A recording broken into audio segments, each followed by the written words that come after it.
Well, good morning. It is Wednesday morning, and we are in the process of speaking about worship.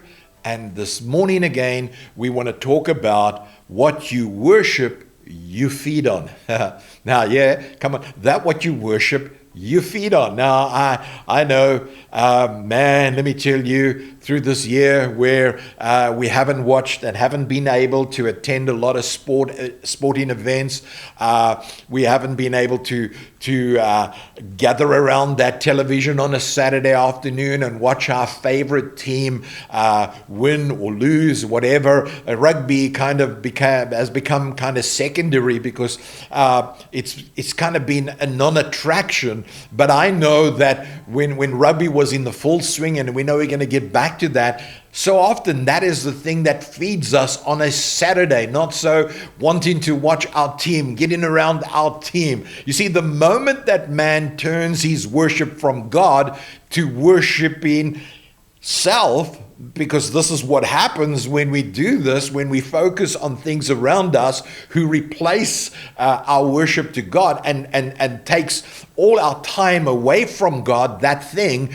that attracts us, that thing that we feed on, is the thing that we worship at the end of the day. I know some people who put so much pride and joy in their vehicles, they take an entire Saturday from the morning to the evening to clean that car, right down to the finest of details. And that is what they feed on. Now, when people get into their car, they're not allowed to bring the dirt in. Often they have to remove their shoes. I know that happens with some people even coming into their home after they clean. Take off your shoes. You know, we kind of put so much emphasis on the things around us and not realizing that those things that we worship here around us on earth are going to fade away one day. But the thing is this, we feed on that.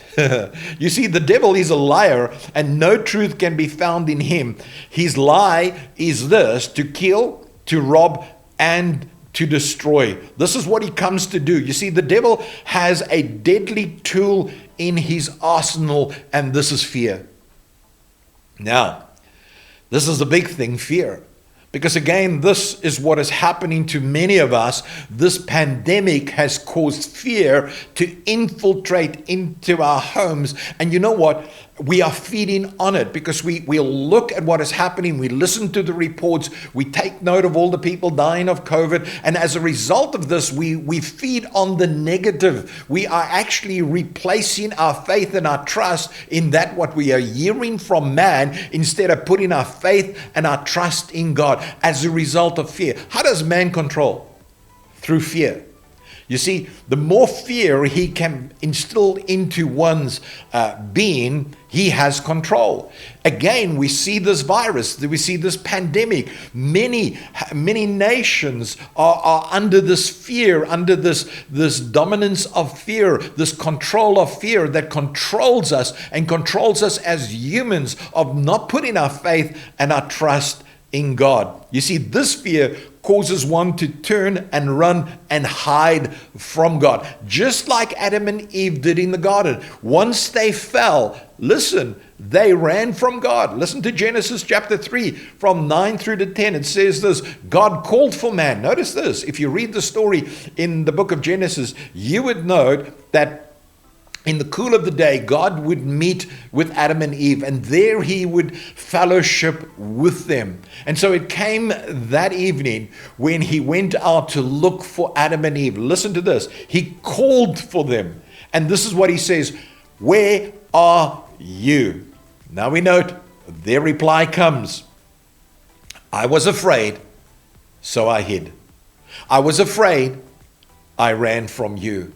You see, again, they misplaced their worship. And now fear controlled them. Their fear was, what would the reaction of God be? Now we know the story goes and tells us the reaction was very kind of different to that of what Adam and Eve thought would happen. Yes, they were banished from the garden, but then God gives them this prophetic insight when he covers them with skins of blood, again revealing to them that there would come a time that his son would come and redeem man and bring man back into fellowship, bring man back to the right understanding of worship, of where worship belongs. Our worship belongs to God. You see, from that very day, man ran from God, and we find that man is still running from God. There is still an effect of that which took place some 6,000 years down the road. That which took place is still in effect today, because still we find that man is running from God. So what keeps man running from God? The answer is simple: fear.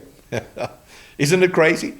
We fear. Well, what is the fear that drives us away from God? Again, the fear that our sin will be exposed. And again, the enemy will always, notice, the enemy will always point out your sin. You see, this is the fruit that the serpent gives from his tree that has poisoned humanity from the start. Romans 1:18 through to 20 says this: they knew God, but they turned their worship from God to self-worship. They took on the nature of the serpent. Isn't it crazy when you fall into that very trap of shifting your worship away from God? Naturally, the worship turns to self. Now man begins to worship himself.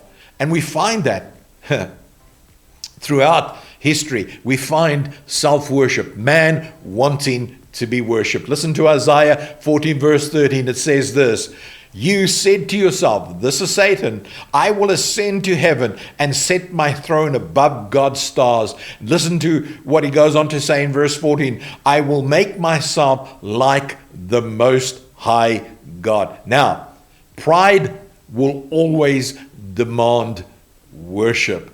That what you put your most, that which becomes your most prided possession becomes the obstacle of your worship, or that what you worship, that what now demands worship from you. The question again, we come back to what you worship is what you feed on. What are you feeding on? Look at what sustains you, drives you, motivates you. You will know what you worship.